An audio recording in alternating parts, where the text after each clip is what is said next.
আগে সে ছিল ডাকাতের বউ। সৌখীর বাপ মরে যাওয়ার পর থেকে তার পরিচয় ডাকাতের মা বলে। ডাকাতের মায়ের ঘুম কি পাতলা না হলে চলে। রাত বিরাতে কখনো দরজায় টোকা পড়বে তার কি ঠিক আছে? টক টক করে 2 টোকার শব্দ থেমে থেমে 3বার হলে বুঝতে হবে দলের লোক টাকা দিতে এসেছে। 3বারের পর আরও 1বার হলে বুঝতে হবে যে সৌখী নিজে বাড়ি ফিরল।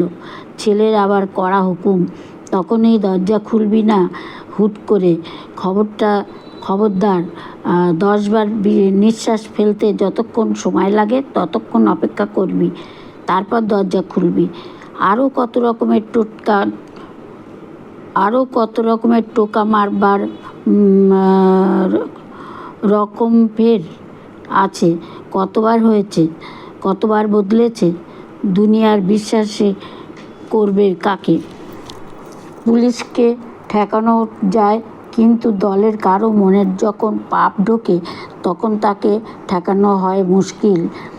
দিনকালই পড়েছে অন্য রকম। সৌখীর বাপের মুখ শোনো যে সেকালে দলের কে যেন জখম হয়ে ধরা পড়বার পর নিজের হাতে নিজের জিভ কেটে ফেলেছিল, পাছে পুলিশের কাছে দলের সম্বন্ধে কিছু বলে ফেলে সেই ভয়ে। আর আজকাল 3 বছর থেকে আর দেয় না। এ কি কখনো হতে পারত? আগেকার কালে ন্যায় অন্যায়, কর্তব্য অকর্তব্যের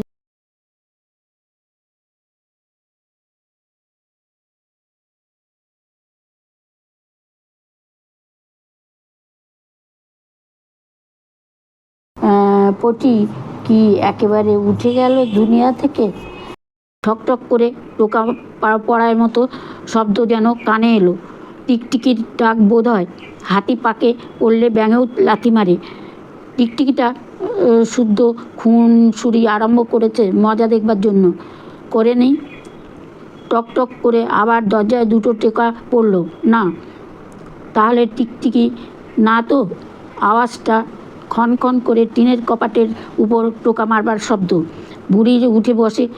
ঘর গরম রাখার জন্য সে আগুন করেছিল মেঝেতে, যে সেটা কখন নিভে গিয়েছে, কিন্তু তার ধোঁয়া ঘরে অন্ধকার আরও জমাট করে তুলেছে।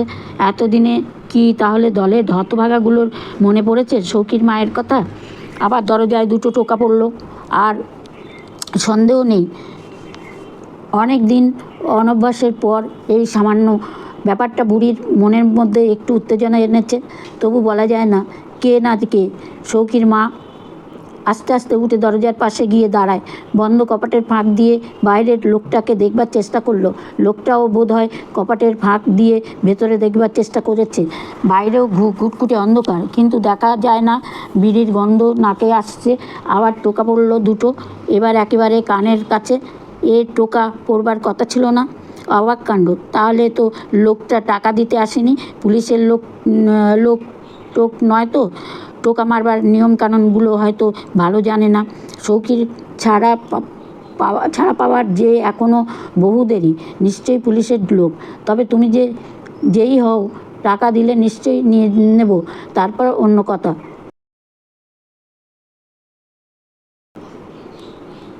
হঠাৎ মনে পড়ল হুড়কো খুলবার আগে 10বার নিঃশ্বাস ফেলবার কথা। মানসিক উত্তেজনা নিঃশ্বাস পড়েছে।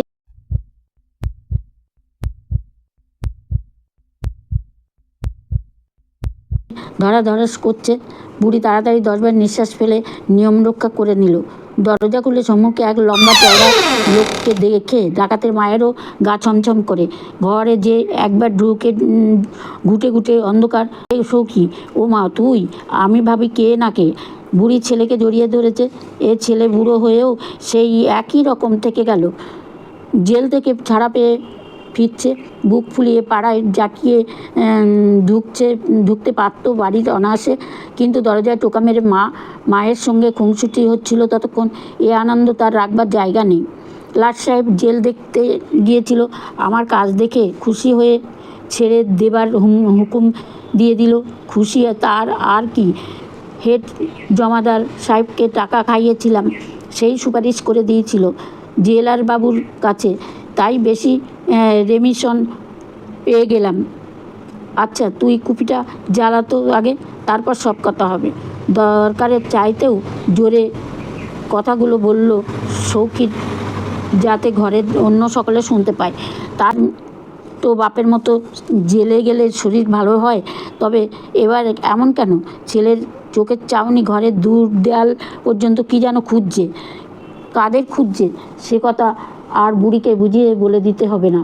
হারে জেলে তো অসুখ বিসুখ করেছিল নাকি? সৌখী এ প্রশ্ন কানে তুলতে চায় না। জিজ্ঞাসা করে, এদের কাউকে দেখিনি। প্রতি মুহূর্তে বুড়ি এই প্রশ্নের ভয় করেছিল। জানা কথা যে জিজ্ঞাসা করবেই। তবু বউ বাপের বাড়ি গিয়েছে, হঠাৎ বাপের বাড়ি? এতদিন পর বাপের বাড়ি ফিরছে ছেলে, এখনই সব কথা খুলে বলে তার মেজাজ খারাপ করে দিতে চায় না। মরদের রাগ শুনেই এখনই হয়তো ছুটবে রাগের মাথায় দলের লোকের সঙ্গে বোঝাপড়া করতে। নাতি আর বউয়ের শরীর খারাপের কথা এখনই বলে কাজ নেই। ছেলে ছেলে করে মরে সৌখী। আগের বউটার ছেলেপিলে হয়নি, এ বউয়ের ওই একটি তো টিমটিম করছে। তার শরীর খারাপের কথা শুনলে হয়তো সৌখী এখানে আর একদিনও থাকবে না। এতদিন পর এলো, একদিনও কাছে রাখতে পারবো না। খেয়ে দিয়ে জড়িয়ে সুস্থির হয়ে থাকুক আধা দিন, তারপর সব কথা আস্তে আস্তে বলা যাবে। কেন, মেয়েদের কি মা বাপকে দেখতে ইচ্ছে করে না একবারও? না না, তাই কি বলছি নাকি? অপ্রতিভের চেয়ে হতাশ হয়েছে বেশি সৌখী। তার বাড়ি ফিরবার আনন্দ অর্ধেক হয়ে গিয়েছে। মুহূর্তের মধ্যে ছেলেটা কেমন দেখতে হয়েছে তাই নিয়ে কত কল্পনা ছবি এঁকেছে জেলে বসে বসে। ছেলে কেমন করে গল্প করে মায়ের সঙ্গে, তাই শুনবার জন্যে টোকা মারবার আগেই দরজায় কান ঠেকিয়ে কতক্ষণ দাঁড়িয়েছিল। ভেবেছিল রাত 9টার মধ্যে দুরন্ত ছেলেটা নিশ্চয়ই ঘুমাবে না। সে মনে মনে ঠিক করে ফেলে যে কালই সে যাবে শ্বশুরবাড়ি, বউ ছেলেকে নিয়ে আসতে হবে। এ কথা এখনই মাকে বলে ফেলা ভালো দেখায় না, নইলে মা আবার ভাববে যে নতুন বউ এসে ছেলেকে পর করে নিয়েছে। তার হঠাৎ নজর গেল মার গায়ের ছেঁড়া কম্বলখানার দিকে।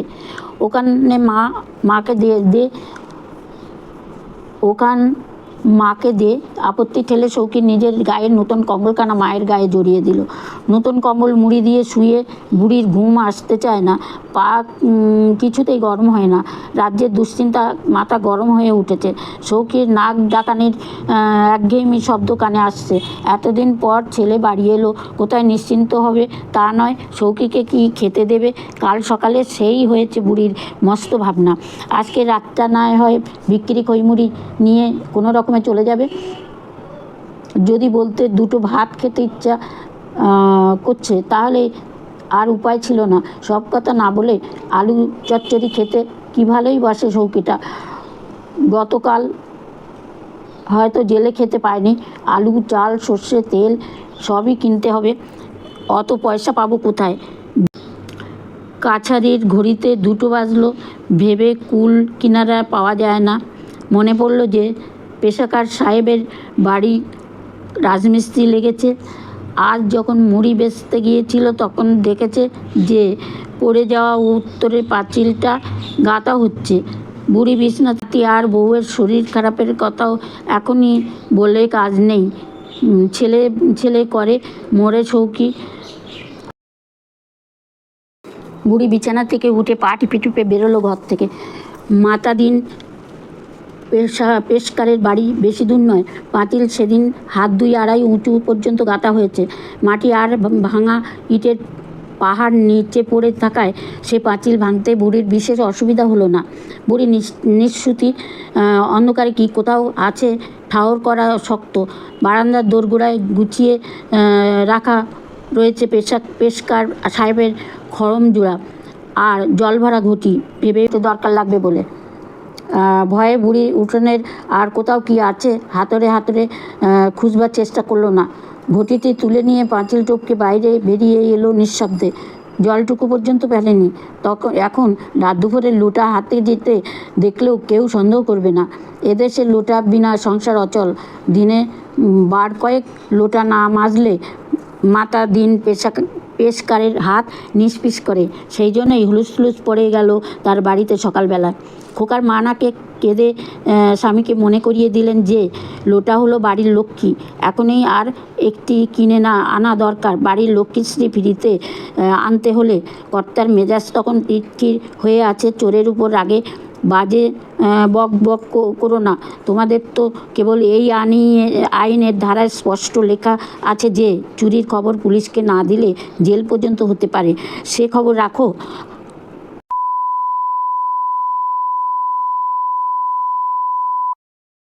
অনেক ঝাঁঝালো কথা খোকার মাকে শোনাতে শোনাতে বাড়ি থেকে বার হয়ে গেলেন।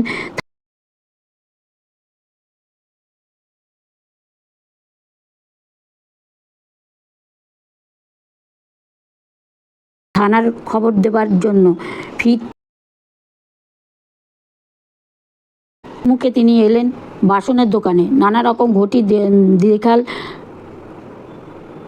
রকম ঘটি দেখালো দোকানদার, কিন্তু পছন্দসই কিছুতেই পাওয়া গেল না। পেশকার সাহেবের বড় খুঁতখুঁতে লোটা সম্বন্ধে তিনি চান খুঁড়ো দেওয়া লোটা। বুঝলেন কি না, এই এত বড় সাইজের, মুখ হওয়া চাই বেশ ফাদালো, যাতে বেশ হৃষ্টপুষ্ট মেয়ে মানুষের এতখানি মোটা রূপোর কনকন সুতো হাত অনায়াসে ঢোকানো যায়। ভিতরটা মাজবার জন্য দোকানদার শেষকালে হাল ছেড়ে দিয়ে জিজ্ঞাসা করে, পুরানো হলেও চলবে? নামেই পুরানো, সস্তায় পাবেন, 2.5 টাকায়। পুরানো বাসনও বিক্রি হয় নাকি এখানে দেখি?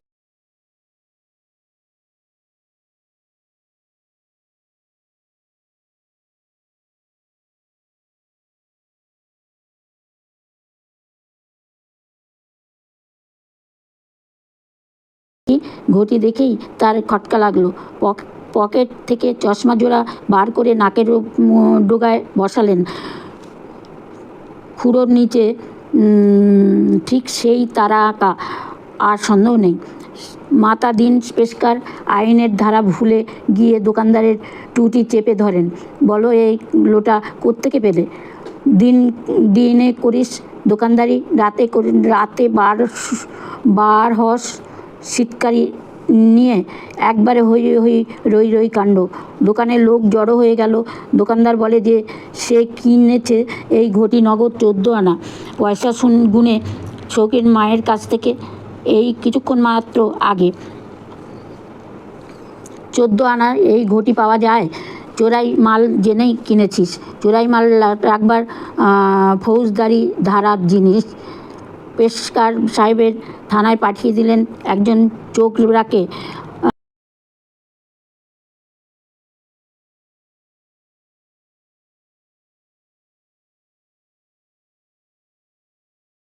দারোগাকে ডেকে আনবার জন্য। চোর ধরা পড়বার পর দারোগা সাহেবের কাছে আর ঢিলেমি নই। তখনই সাইকেল এসে হাজির। সব ব্যাপার শুনে তিনি সদল বলে সৌকির বাড়িতে গিয়ে ঠেলে উঠলেন। সৌকির মা আলুর তরকারি চড়িয়েছে উনুনে। ছেলে তখনও ওঠেনি বিছানা ছেড়ে। অনেককালে জেলে ঘড়ি ধরে সকাল সকাল উঠতে হয়েছে। নতুন পাওয়া স্বাধীনতা উপভোগ করবার জন্য সৌকি মনে মনে ঠিক করেছে যে বেলা 12টার আগে সে কিছুতেই আজ বিছানা ছেড়ে উঠবে না। দারোগা পুলিশ দেখে বুড়ির বুক কেঁপে ওঠে। পুলিশ দেখে ভয় পাওয়ার লোক সে নয়। এর আগে কতবার সময়ে অসময়ে পুলিশকে তাদের বাড়িতে হানা দিতে দেখেছে, কিন্তু দারোগা সাহেবের জিজ্ঞাসা করলেন তাকে, আজ বাজারে বাসনের দোকানে 14 আনা বিক্রি করেছিস? কোন জবাব বেরোলো না বুড়ির মুখ দিয়ে। শুধু একবার ছেলের দিকে তাকিয়ে সে মাথার হেড করে নিল। এতক্ষণে বোঝে যে সৌকির ব্যাপারটা। 14 আনা পয়সার জন্য মা শেষকালে একটা ঘটি চুরি করলো। কেন মা তাকে বলল না? এতদিন তার ডিউটি ছিল জেলখানার গুদামে। জেলের ঠিকেদারের কাছ থেকে সে 90 টাকা রোজগার করে এনেছে। এখনও সে টাকা তার কোমরে বাটুয়ার রয়েছে। মা তার কাছ থেকে চেয়ে নিল না কেন? মেয়ে মানুষের আর কত আক্কেল হবে?